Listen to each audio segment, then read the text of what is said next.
Okay, we are recording. This is our Ohio Writers Guild, and I know we're saying it's from Ohio, and that's where I am located, and of course that's Sandy and Tim is located there, and Eliot is not. So Eliot is the author of 5 novels: Breakdown at Clear River, Making Arrangements, Fragile Brilliance, Code for Murder, and A Knife's Edge. Wow. He currently teaches English at the University of Mississippi, Ole Miss, and he hosts the podcast program, Now Appalachia, across authors on the Air Global Radio Network and Blog Talk Radio, which profiles authors and publishers who live and write about Appalachia. So that is so interesting. I love everything about that. And then, of course, you told me that you had lived for a while in Southern Ohio, which is kind of right in the heart of Appalachia. And so, gosh, tell us about your journey. My first question to you is, what is your backstory? And I see that you teach English. So obviously, there's something there with writing. So tell us about that. Sure. Well, first of all, Kathy, thank you very much for having me, and thanks to the Ohio Writers Guild for having me on as a guest author this month. I appreciate it so much, and appreciate the opportunity very much. But sure, my background: I was born and raised in Charleston, West Virginia. I went to Marshall University, got my undergraduate degree in journalism. Worked in journalism for a while. Worked for a company called Tri-Cities Media out of Bristol, Virginia. Did that for a while, sort of got out of that line of work when there was a lot of consolidation and corporatization of the media going on. At that time, Clear Channel Radio, who is now iHeartMedia, was going around the country buying up radio stations. And so it just seemed like a good time. The handwriting was on the wall that it wasn't going to be like the way that it was. So I went to graduate school, got my MFA in creative writing at Eastern Kentucky University. Eventually went on and got my doctorate at Murray State. English is something that I've always enjoyed. It's the one subject in school I was good in. It was the one subject in school that I really liked. And, I was very fortunate in that, growing up, my mother was a huge reader. I mean, she read all the time, still does. We had books in every room of the house, including the bathroom. And so she was always a big reader. Her parents read to me. My dad's parents read to me. They both read to me. So books and reading and all of that was, a big part of my life growing up. But, I was a journalism major in college, Kathy, and I joined a creative writing club. I had a friend named Zach, who was an English major. Okay. And he had started a creative writing club. And I said, well, Zach, I'm not really a creative writer. I mean, I write newspaper stories and press releases and stuff. And he said, look, I don't care. I just need you to show up and keep the chair warm so we can get enough members to get a charter. And I said, be a recognized club. I said, fine, I can do that. Well, long story short, my senior year, we all agreed to work on a story. And there was probably 11 or 12 of us in the club, different genres. Some people were just doing this for fun. Some people were a little more serious about it. But anyway, we agreed to work on a piece, workshop it, and send it out for publication consideration by the end of the year. So this was in the era before Submittable, back when you had to get the self-addressed stamped envelopes and all of that. Oh, and you're licking the envelopes and sending. Oh my goodness. The good old days. And so anyway, I had sent a ghost story to a literary journal called Spec at Mary Washington College in Virginia, which I think is Mary Washington University now. And they published it.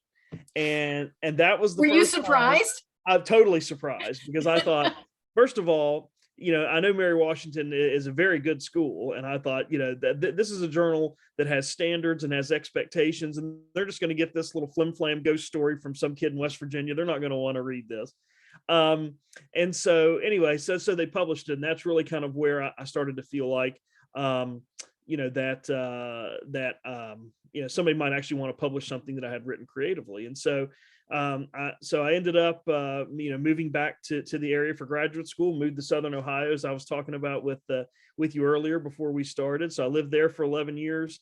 I taught English at Mount West Community College for 10 years. I taught at Marshall University for 2 years, and then eventually came down here to the University of Mississippi. So that's really kind of how my writing journey got started. It all started by joining that club accidentally and sending that one short story out for publication. And that's when I got bit by the writing bug, and it's kind of just stuck with me ever since.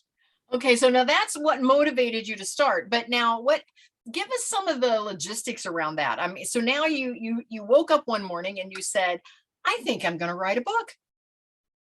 Yes. So how long did that first book take? How did you, how did you come at it, so to speak?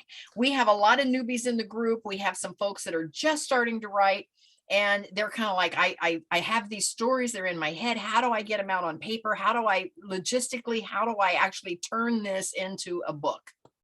Sure. That's a great question. And it's something I think in a way, Kathy, everybody kind of has to get through Mhm. that themselves. Everybody's path is going to be a little bit different in terms of getting things from that idea stage to the first draft stage to publication stage. For me, my first book was Breakdown at Clear River. That took me about 3 years. Now, I was fortunate in that that was my my sort of my thesis or my graduating project for my MFA program at EKU at Eastern Kentucky. So So you I had did kind of double duty there. You did a were little bit of using it. double duty. Yes. Okay. And I had a couple more short stories published. I took some short story workshop courses and I had some more short stories published. And I was working with a writer, a professor there, and a writer. Her name's Amanda Ward. She was one of our professors at the time. She's a New York Times #1 best-selling author. She just wrote the book called The Jet Setters, which came out a couple of years ago, and she's got a Okay. new one coming out later this year. That I've read the arc. You're going to want to read it. It's called The Lifeguards, which is a Okay. great story. But anyway, Amanda said, because I told her I wanted to write a novel. I wanted that to be the next step in my writing career, but I had no idea how to do it. And she also teaches a class called How to Write a Novel in a Year. And she offers that several times every year. Okay. So you can follow her on Facebook. It's Amanda Ward. I think her maiden name's Eyre, Amanda Eyre Ward. But keep on the lookout for that. It's a great class if you're wanting to try to, get that novel published in a year. But she had told me, she said, I think you're ready to take on the project of writing a novel. And I said, well, I have no idea how do I start this? How do I transition from short story writing to novel writing? And she said, simply look at it this way: a novel is basically a series of multiple short stories. But instead of having seven different characters in every story, you have sort of the same set of characters. And your chapters in your book, you want to look at it this way: whatever it is that your character wants, whatever it is that your character is looking for or desires, that you set up in chapter 1, every single chapter of that novel should be like a short story. And either your protagonist gets closer to accomplishing what it is that they want, or they get pushed back from accomplishing whatever it is that they need or want. And she said, if you look at it that way, if you look at a novel as just a series of smaller short stories around one theme and one set of characters, you can do this, you can do that. And so that stuck with me Okay. all through the whole process. And when This I is write, this is the first I've heard it framed like that. That's an aha. Yes, thank you yes. for that. Oh, absolutely. And anytime I sit down, Kathy, to write a novel now, I think about that. When I think about, well, where am I going to start? Or how am I going to get this character here? Or how am I going to get this character over this plot point to the next plot point? I think about that. I think about, well, what did you tell in the previous short story or chapter 1, your little mini short story? What did you have there that kept the character from closer to their goal or further away? And so it's been tremendous advice. It's probably the best writing advice I've ever received. I've gotten so much good writing advice from so many authors and professors and everything, but her telling me that a novel was basically just a series of short stories dealing with the same characters is something that has helped me tremendously. So that would be and I asked her one time, I talked to her, she did a blurb for my newest book, which is A Final Call, which came out in November. It's a sequel to Code for Murder, the book that you mentioned previously. So Okay. Okay. Amanda blurbed it and read it and blurbed it. And I asked her, I said, can I share your writing advice that you gave me with anybody? She said, yes, share that far and wide. Tell anybody who wants to know how to do that. So I owe that to her, because it just changed my way of thinking. It took some of the fear and anxiety away of tackling a novel. Because the idea, when you look at it on the surface, is overwhelming, but Mm-hmm. looking at it from her prism and her advice really helped me kind of break it down into manageable pieces that I could work on. So where do you get your story ideas? I mean, how did you know that you were ready to sit down on that very first one? How did you know that you were ready to start putting those words on paper, that you actually had the characters? Did you kind of create that ahead of time, and was it running around in your head for a while before you finally started putting it on paper? Yes, those situations, Kathy, when I have those ideas or those thoughts that just will not get off the back of my mind or get off my subconscious, those typically are the ones that I run with in terms of story ideas. And those are the kind of ideas that when I'm in the shower or when I'm getting ready for work, that I'm still thinking Okay. about in the back of my mind, or I'm driving to work, or I'm, out cutting the grass or whatever I'm doing. And all of a sudden I think about that character. I think about that idea I'd been mulling over in my mind. Usually that's something that, I usually pursue that because for some reason my mind can't shake that concept or that idea. Okay. In terms of ideas, since I write mostly mysteries and thrillers, small town newspapers are great places to get story ideas. Oh, Um, interesting. I hadn't thought of that. yeah, and so yes, and some of this comes from when I was a journalism major at Marshall, because back in those days we had a journalism library and we would get newspapers from all over the country that you Okay. could go in and check out. Now, oftentimes those newspapers came quite late. We might get the LA Times Sunday paper from 2 weeks ago, but you could still go in and read the LA Times Sure. if you wanted to. Absolutely. Well, we got them from small towns as well, and I was fascinated at looking at some of those small town newspapers, because if you had a murder or a major crime take place in that small town, that was going to be covered in that newspaper from the time the crime was committed all the way up until the trial, through the trial, and to conviction. It gave And you a whole storyline. whole storyline. And through that whole process, you get to know the victim, the families, the sheriff or the detective, the prosecuting attorney, the mayor, the judges, the whole thing. You get this whole rich tapestry of people that do and say things that you can follow along. And so I have used some of that, not a lot, but some of those small town newspaper stories very, very loosely as ideas and fodder for my novels. And so that's kind of really where it starts. I get an idea. If that idea kind of stays with me for a while and I can't shake it, it's on the back of my mind and it pops up at the most inopportune places.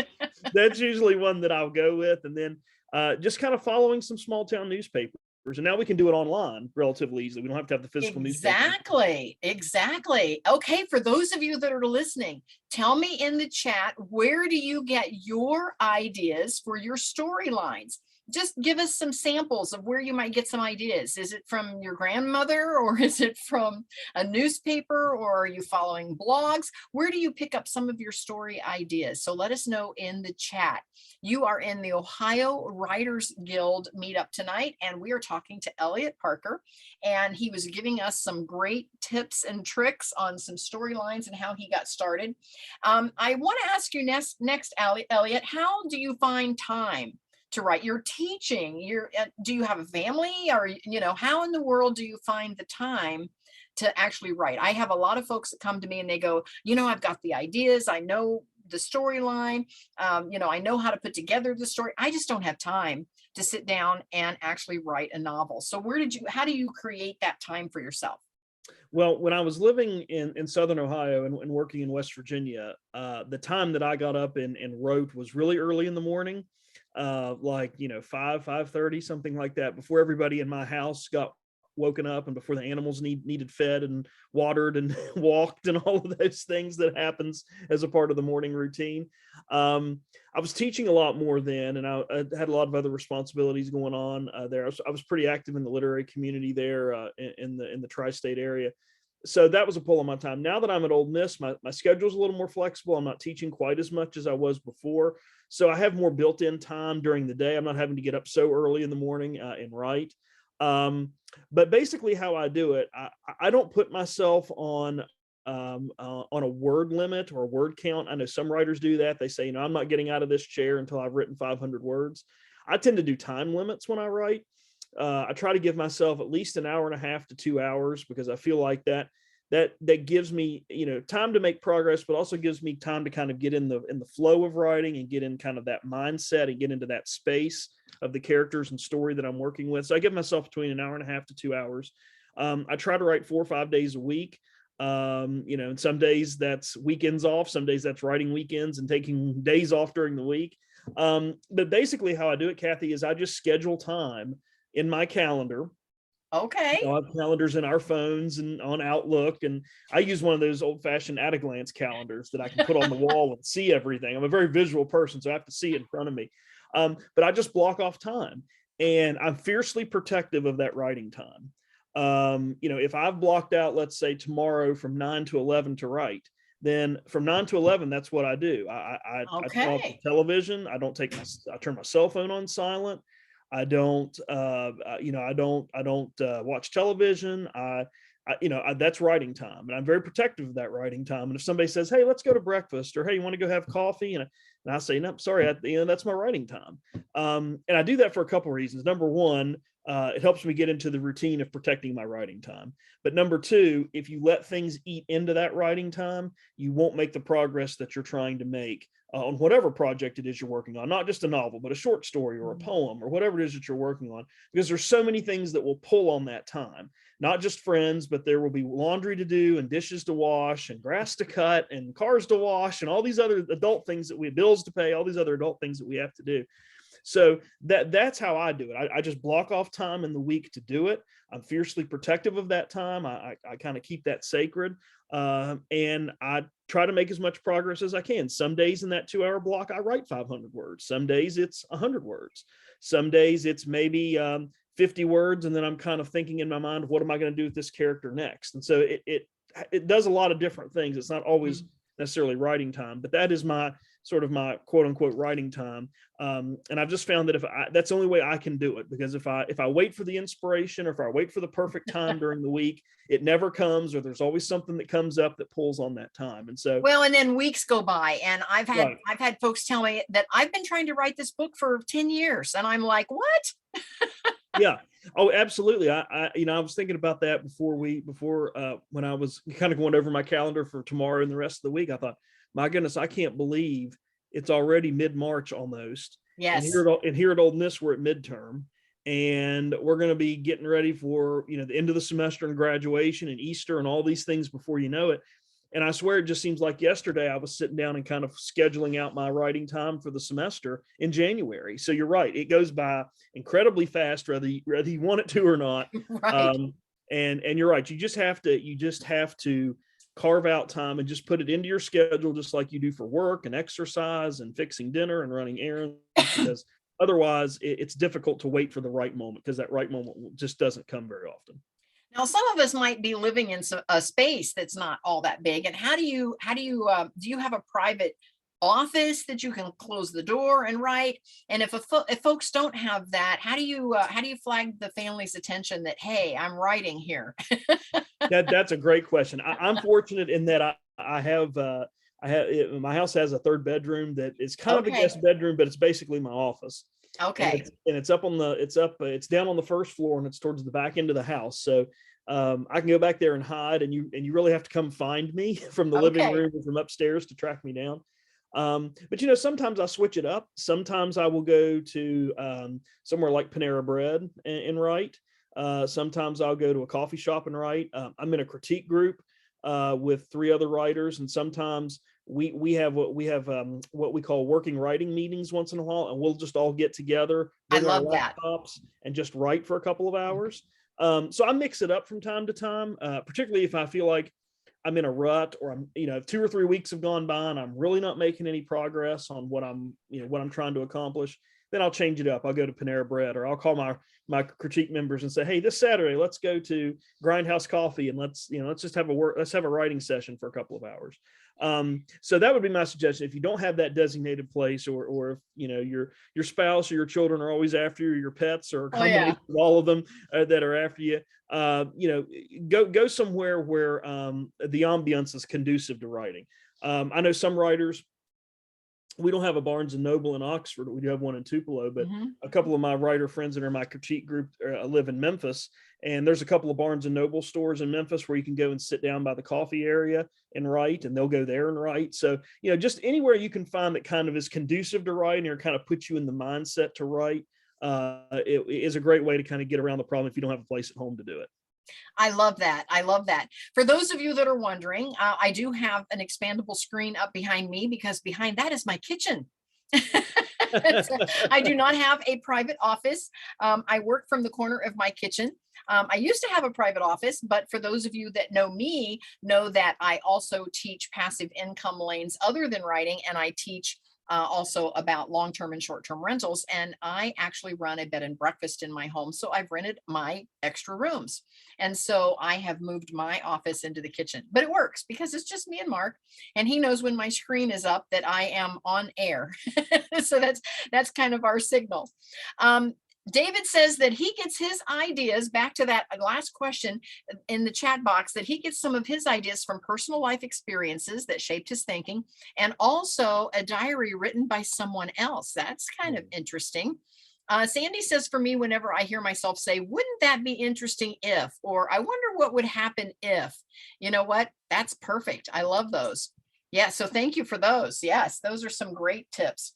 Now, Absolutely. tell us overall, do your books flow together? I mean, are some of the, did you continue on with the characters? I haven't had the opportunity to read your books, but you have 5 right now. And do they kind of flow together or no? They do. The Code for Murder and Final Call books are one series, and I've got 2 Okay. books in that series. Okay. This book and Code for Murder is set in Cleveland, Ohio, where my dad's family was from. So I've had a Okay. long-standing connection to Ohio even before I lived there in Southern Ohio. And so those 2 books are set and centered on a female homicide detective named Stacy Tabbitt. Okay. In Code for Murder, she is investigating the death of a Cleveland Browns football player. In a Final Call, it picks up a few months after that investigation is concluded, and Stacy is trying to recover physically and emotionally from what she experienced in her last case. And in a Final Call, one of her former college classmates comes to her and says that her son is missing, and she wants Stacy's help in finding out what happened to him. Well, long story short, Stacy at first doesn't necessarily think he's really missing. He's just being a young 20-some-year-old son that doesn't want to be nagged by his parents. But then he becomes a suspect in a murder investigation in Cleveland. And so, then Stacy's got to think, well, wait a minute, maybe he is up to something that he shouldn't be doing. So that's that series. My other 2 books, Fragile Brilliance and A Knife's Edge, those books are set in Charleston, West Virginia, where I grew up, and I have a male detective in that. His name is Ronan McCullough, and he is very much out of place in Appalachia. He is a Boston transplant that sort of Wow. left Boston under some difficult circumstances, and just basically ended up in Charleston because his truck ran out of gas there. And he just kind of said, and he says in A Knife's or a Fragile Brilliance, he says, yeah, well, I just decided wherever the gas tank went to empty is where I would, live my life. And so he ends up in Charleston, West Virginia. So he's got a lot going on. He's gay. He's a gay cop. And so he is involved with his partner. His boyfriend is named Ty Andino, who is a nurse at the hospital in Charleston, which is the Trauma One hospital. So what ends up happening is anytime there are criminals that are brought for treatment because of an investigation, they've been in a shootout or something with police, or Ronan himself specifically, they're brought to the trauma unit, and Ty has to interact with them because he's in the emergency room. He's an ER nurse at so long story short, that Ronan and Ty's personal and professional lives are always intersecting. And Ty does a little bit better job of keeping those separate than Ronan does, and that creates a lot of conflict for them both, in a relationship and also trying to kind of live their professional lives. And so, 2 different storylines, kind of 2 different feels to the book. I would say that the Stacy books are a little darker and grittier, a little more noir, if you like that kind of mystery thriller, where there's some dark moments in Fragile Brilliance and A Knife's Edge too, but it's not as, you have a little bit more of a romantic storyline involved in the story, a little bit more about Ronan and Ty's families as they kind of show up periodically, and Ronan's trying to keep the secret of their relationship from their families and all of that. And so it's just a different kind of feel, still a mystery thriller, but if you really like the dark, gritty kind of noir style thriller, then the Stacy Tabbitt series might be more to your liking. Well, I have to ask you this question. Do you know when you start the novel kind of where it's going to land, or does it or are you as surprised as the reader when you get to the end? I usually know how it's going to end. I usually know, kind of what Stacy or Ronan's going to go through by the time they get to the end. By the time we identify the crime, by the time we identify the circumstances. I know what they're going to go through and kind of what's going to happen at the end. But I am surprised sometimes. I'm surprised sometimes at certain scenes that I wanted to be, short, tight scenes end up being a little bit longer because the action or the dialogue there is really important, and I'm really in a good conversation, and these two characters are really doing and saying things to each other that need to be said. So I'll let that go a little longer. Sometimes I have the opposite happen. I'll have a scene that I thought, man, this thing's going to be a whole chapter long, and then it's a page and a half, just because it was wrapped up. It needed to be wrapped up when it happened, or that conversation needed to end when it did, and I'm ready to move on to something else. So yeah, I am a little bit surprised, and that's the great part about being a writer in the creative process is even in your mind when you have sort of a roadmap. If you give yourself the flexibility to just sort of let things happen as you're telling the story, the surprises are usually unexpected, but they're usually great. I've had more really awesome surprises than I've had surprises where I've thought, ooh, that's kind of lousy. Why did I write that? Why did I put that in there? Usually it's much more positive. Now, Sandy wants to know, do you approach your stories from a different mindset when you go from a male protagonist to a female one? Oh gosh, that's a great question. Yes, one of the reasons I wanted to write the Code for Murder Final Call books and have a female homicide detective is to have that experience and that challenge as a male writer of writing from a female perspective. And so, one of the things I've done in those 4 books, especially but with the Stacy book specifically, is talk to a lot of female law enforcement officers. Both those that serve on patrol, that are just general patrolmen or corporals, and also those that work as detectives. And I've just learned a lot of fascinating details and information from them, particularly, and they're very kind and very honest in answering, because they're still, even though great progress has been made on that end in terms of having a lot of more females in law enforcement, it's still kind of a male dominated profession. And, women serving in those roles, and it depends from department, small town departments with female officers and detectives respond differently than a major metropolitan force like Cleveland. But, some common threads emerged. And one of the things I learned from talking with some of those female officers is that they get much more emotionally invested and emotionally connected to the characters and the victims and the family members. Not that the male detectives and officers I talk to don't, but they're able to compartmentalize it really well. I talked to a female homicide detective in Southern Ohio about 3 or 4 years ago, and she said, I haven't slept more than 4 hours a night for 20 years. And she said, and I said, well, can you elaborate on that? And she said, all I do is think about, the cases I'm working on, the families, the victims. And then, then when I'm done with that, I'm thinking about the ones from 2 and 3 years ago. I just can't shake that. And so they don't let it go as quickly. They don't let it go as quickly. Yes. And they think about, if it's a crime, for example, involving a teenage son, and it leaves the mother, behind, and the mother's the only, that was the only child, I've had a detective tell me, she said, I think about that mother a lot. Or if I'm driving through that neighborhood where the crime happened, I think, well, I wonder how Jane's doing today. It's been 3 years since her son was killed. And, I wonder if, that kind of thing. They tend to have that carry on their conscience a lot more from what I was, from what I was able to find out than the male detective. So I had to work a lot of that into the storyline. One of the questions I get, Kathy, to kind of play off her question, one of the questions people will ask me sometimes is, what's the difference between Stacy and Ronan? They're both homicide detectives. One's in a big city, one's in a smaller city. How are they different? Well, and this comes back to kind of the original question about writing from a female perspective. Okay. Stacy is much more collaborative and much more cooperative and much more trusting of her colleagues and her captain and her partner and sort of the justice system, the structure of the justice system. She believes in it, and she's much more willing to acquiesce and to bring them in and tell them everything that's going on. Ronan is not that way. Ronan is very much kind of suspicious of bureaucracy that exists within law enforcement.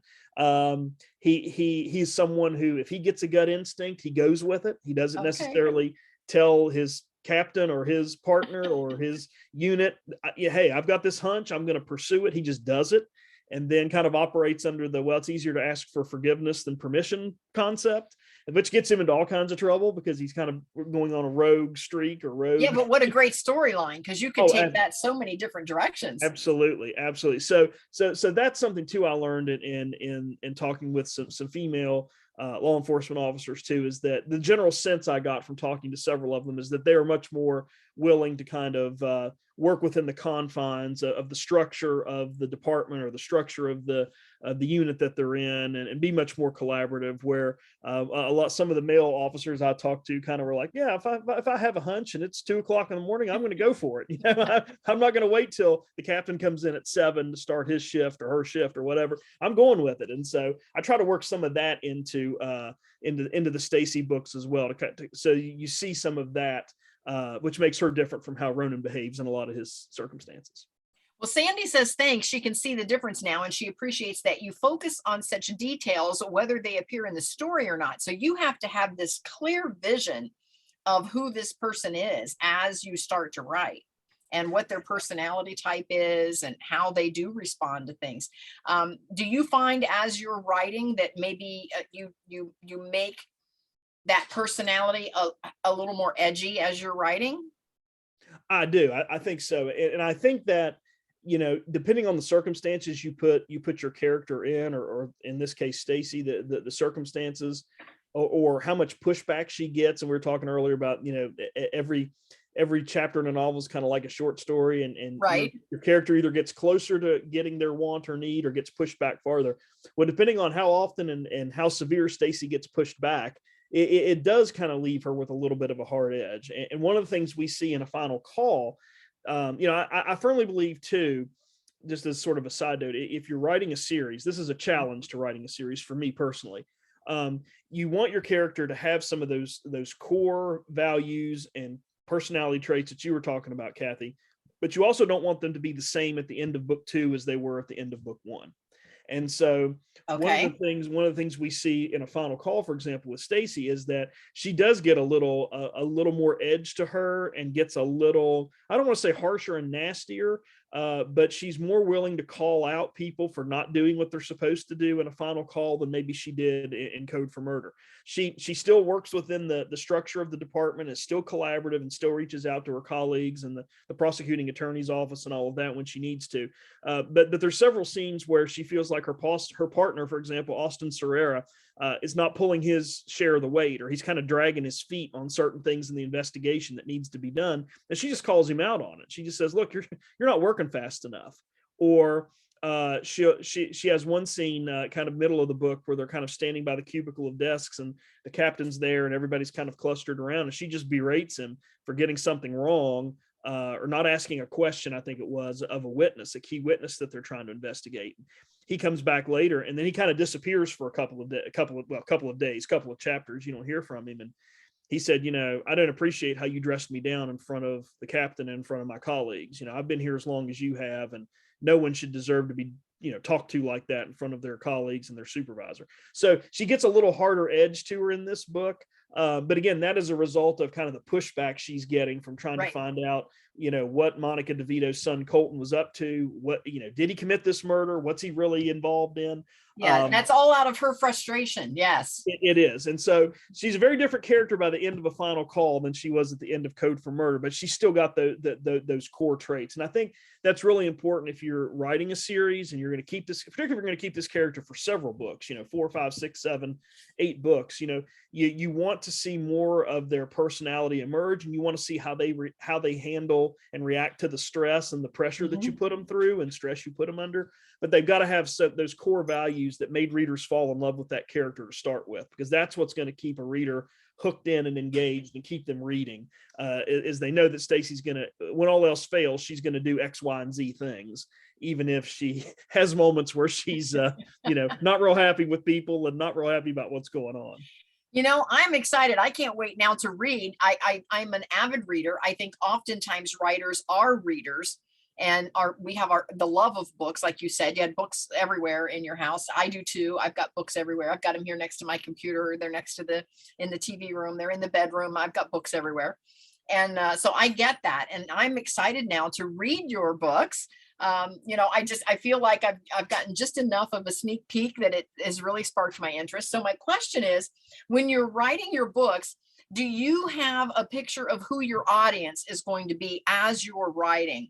I would think at some level you would, so that you would know at what level to write. How did you determine who your audience was going to be before you started writing these books? That's a great question, Kathy. In a little sort of humorous manner, what one person I think of in my mind, in my picture frame when I'm writing, is my mom, because Okay. she's the voracious reader. She's retired now. She was a nurse. She was an emergency room nurse. So, I base a lot of Ty and Dino's circumstances in the Uh-huh. Rona McCullough books based on kind of what she experienced. Well, she's retired now, so she reads 3 and 4 books a week, and she's always telling me, "Oh, Elliot, I'm reading this new series by so and so. Have you started that?" And I'm like, "Well, no, Mom. I'm working on a manuscript, and I got papers to grade and class to teach and all that." And she's like, "We need to get on that as soon as possible." So, but she's also a very smart reader, and she is very good at picking up things in stories, and knowing if this writer just doesn't quite have a handle on the plot. So I think about her a lot of ways, because she has read some of my books or some of my early drafts of manuscripts and been like, "Oh, that's just not, no, that red herring just doesn't work. I figured out that it wasn't that 3 chapters ago. You got to ditch that." Yeah, she's a lot nicer than that, obviously. But so I think about her in mind. But basically, I have done a lot of research on this. I've read a lot of articles on this, that a lot of mystery and thriller, a majority of mystery and thriller readers are women, between the age of, let's say, 28 and 65. That's kind of Okay. the sweet spot for people that read mysteries and thrillers mostly. So I keep that in mind when I'm writing. That's that, and I also know that, having done some research on this, that that age range, female writers like to have some familial elements involved or woven into the story, and sometimes a little romance worked in there as well. And I was talking about the Ronan series earlier Mhm. being a little different than the Stacy series. It's got that in it. It's got the romance story between Ronan and Ty, and it's got some of their family members who pop up now and then, usually at the most inopportune times, and they've got to deal with that. So I keep that in mind. I try not to write to trends specifically, because what might be trendy now, by the time you finish a draft in 9 months or a year from now, may not be trendy anymore. But one thing I've learned, about that picture frame reader, is if you're writing mystery thriller, I mean, this is true of all genres, but if you're writing mysteries and thrillers, these are very smart readers. Mystery and thriller readers tend to be very voracious in not only reading that genre, but other genres as well. And they're really smart, and they're really good. And like my mom, they can figure out if you've got holes, in your plot, or if you've got a character that's just not going to be able to carry the story forward for 250 or 300 pages. And so How do I you keep keep that in track? mind. Yeah, how do you keep track of those characters and build out those storylines? I always struggle when my character does something here. I have to make sure that I remember that 10 chapters later. And Mhm. how do you keep all of that straight in your writing? Do you have a platform you use? Do you do it on paper? Are you doing your work on a cork board? I mean, it's all different ways work for a lot of different authors. What works for you? Well, I'm pretty visual. I'm a really visual person, and so I have to see it. Always have been. I have to see it in front of me to kind of absorb it and process it. I've tried some of those computer programs, Kathy, Scrivener, and some of those others, and it's functional, but it's too complicated, and I waste a lot of time.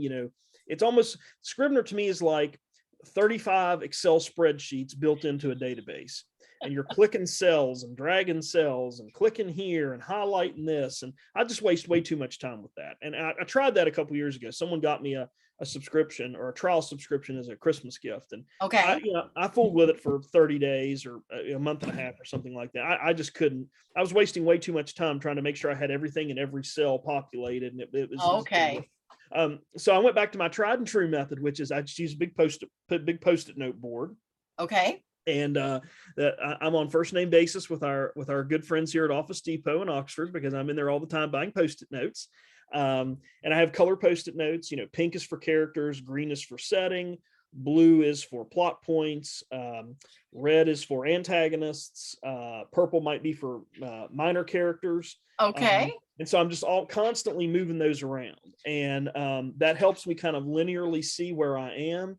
And then as things are done, as things are accomplished, I can pull those post-it notes off, and I can say, okay, I've dealt with, if the purple column, for example, is gone, and my poster board's too big to show you, but if my purple column is gone, for example, then I know, okay, I've dealt with my minor characters. Everybody's been established and introduced. Everybody is, been known to the reader, so I'm done with that. Or if I've only got if I've got 4 or 5 green post-it notes still there, then I know I've got a little bit more work on the setting to do. Okay. In terms of making it. So that's how it works for me, because I can move things around, I can see where I am, but I can also kind of have that sense of accomplishment when I pull those sticky notes off the board. Then I'm like, okay, I'm making some progress here. I'm done with this column for now. Now I've got to work a little more over here. So I know that's very old fashioned and kind of seems silly in a way. No, but, I get it. I works get for it. me. I get it. So don't laugh. I'm taking this off of my wall right now. Yay! Perfect. I have to have that. I have to have that visual. And I feel bad because I've kind of disparaged Scribner, I think it was, but yeah, I've just got to see it in front of me. I just have to. And well, for those of you that are listening, the right answer is whatever works for you. Right. Yeah, the right answer is whatever works for you, whatever it is that you can use that works for you. David had asked, how do you keep track of all of those characters, and do you use a software program? And it's just whatever really works for you. And because I get inspired at all different kinds of places, I, make notes in my phone. I've got notes everywhere. So when I get back to my office or my little corner of the kitchen, then I have to kind of get those organized. So yeah, I get that. Yeah. So and I have some writer friends that love Scrivener. I mean, they swear by it. They said it's made them a more productive writer, a better writer, a faster writer. So I don't mean to kind of, throw that out and say that, but it just didn't work for me. So you're right, Kathy. Find something that works for you, no matter how old fashioned or new age it might seem, and just go with it. I love it. I love it. This conversation has been so good. I just really enjoy talking with you and hearing about how you got started, your backstory, and how you came through writing this many novels. Kudos to you. I love that. I want to share with our readers, you can touch base with Eliot by just going to eliotparker.com. eliotparker.com. So everybody make a note of that. You can see his name there in his little square as you see us on the Zoom call. And Eliot only has 1 L. So that's probably the biggest problem, is that folks try to spell your name Eliot with 2 L's. So eliotparker.com. You can see all about him, his books, his workshops, news and events, and also his podcast. So you can connect with him in numerous different ways. And for those of you that are interested in connecting with me, kind of the same answer, you go to kathybinner.com. And if you'll scroll down my homepage, you will come to the Ohio Writers Guild free meetups, and you'll find all of our replays there. So everyone that we had a chance to interview, their free replay will be there. And so we probably have several authors on the call as well. And so I will mention to you, if anyone is interested in being interviewed on this particular channel, you can certainly contact me again through kathybinner.com. And what is in it for you is that once we complete this call, I will send you the actual link. I'll send you the embed code, and you can use it in any portion of it or in its entirety. If there's a section you want to clip out and use it maybe on a speaker page or whatever you want to do, you can use parts and pieces of this video however you see fit that works for you to help market your books. So please contact me, and Eliot will get all of that later this evening or tomorrow morning, depending on how quickly I get around to getting it out there, because I've got another call after this one. So it might be tomorrow morning before I send it over to you, Eliot. But anyway, so that's what you get if you do want to be interviewed. So just contact me. Just connect with me through kathybinner.com. Connect with Eliot through eliotparker.com. And Eliot, one last question. What are your plans for the future? Where are you going with all of this? Do you have a big audacious plan out there? Well, I do. I can officially share some good news. Well, first of all, let me on the writing side. I'm working on a third book in the Rona McCullough series. It's tentatively called Double Crossed. Okay. I'm about 70. Well, I've got about 15,000 more words. So I'm kind of in the final third of the book. I hope to have it finished, at least the first draft finished by the spring. Okay. And the catch for it, the reason it's called Double Crossed is because everybody in the book's double crossing everybody else. And so that's going to be you got to find out who's really, and Ronan gets involved in some being double crossed. And so you got to find out, who's telling the truth, who's lying, how many people are being lied to by whom, and all of that. So Okay. I'm looking forward to that. I've got sort of the outline briefly of the next Stacey Tabbitt book. Because I ended a final call with a little bit of a cliffhanger. So I've got some ideas for where I'm going to go next with her. I'm pleased I can mention this too, that Filmways Pictures in California has acquired the rights to Code for Murder. And Wow. they are in the process of doing a screenplay and a pitch kit. Now that was your fourth book though, wasn't it? Yes, that was. Okay. And Okay. so they've done the poster and the press release and all that. They're finishing up the screenplay, and they hope to have it. They've got 25, what they told me today, 25 film companies interested in producing it. And so they're going to pitch that this summer, I guess, when all the film companies start picking up their projects for 2023. Which is a little, I think I'm speaking about this correctly. It's about the same time when networks start determining what TV shows are they going to renew for the next year. It's around that same time frame. So hopefully later this summer, early in the fall, we'll have a producer or a film company or two identified and some more information to share. So I'm pleased at that. How that happened is, I was going to say, did you ever dream that this would happen? No, never in a million years. I just thought, if 10 people read my book and liked it, that would be good enough for me. But the book was displayed. It came out in 2017, and of course, COVID and everything put everything behind. But the last time that the LA Times Book Festival was in California before COVID and under normal circumstances, the book was featured there as it was on a display. And somebody from Filmways came by, picked it up, read it, loved it. And that's kind of how it all started. So this really started about a year ago, kind of when COVID was still, they reached out to me about a year ago. And so I was told that I couldn't say anything about it until we got a little further along. And I was told today I could say something about it. So I'm inspired. Like, it's perfect. I was like, and I said, this is great. I'm doing an interview tonight, so I'm going to mention it. So I'm real excited, and I'll keep you and the guild posted on how things go. Yes. But for now, we're kind of in a holding pattern with, for more announcements until summer or fall, late summer, early fall, about that. But I'll keep you guys informed. But I'm thrilled. I'm thrilled that someone thought enough. And it's going to be great for Cleveland because we're going to get to, have Stacey there, and we're going to show Cleveland, and we're going to have the Browns involved. It'll be a lot of fun. Plus the murder and mayhem that goes along with it. So I'm real excited and really honored to have the opportunity. So I'm looking forward to sharing Stacey with everybody kind of in a different medium later on. So I love that. Sandy says congratulations. And yes, Eliot, congratulations. Thank you so much. I'm looking forward to connecting more with you. So if you are in the Ohio area, visiting Cleveland or wherever you are in Ohio, we are just, I personally am just right outside of Columbus, Ohio, and I do have a guest house, a bed and breakfast right here in my home. So you are welcome to come and visit and stay. I would love to meet you. This has been a wonderful interview. Thank you so much for your time. I appreciate you being here this evening. I can't wait to see what you're going to do next. Thanks, Kathy. Thank you so much. Yes. Thank you so much for the opportunity, and I appreciate the opportunity. And thanks to everybody for joining, and thanks for all the great questions. Really appreciate it. And please feel free to reach out anytime if you just want to talk about writing, or if you want some tips. I don't know what tips I could give you, but I'd be happy to share anything that I might know with you. So again, just thanks so much, and thanks to the Writers Guild for what you all do for supporting writers in Ohio. It really is important, and it does make a difference. Thank you so much. And I appreciate you being here. Does anyone have any questions for Eliot before we go?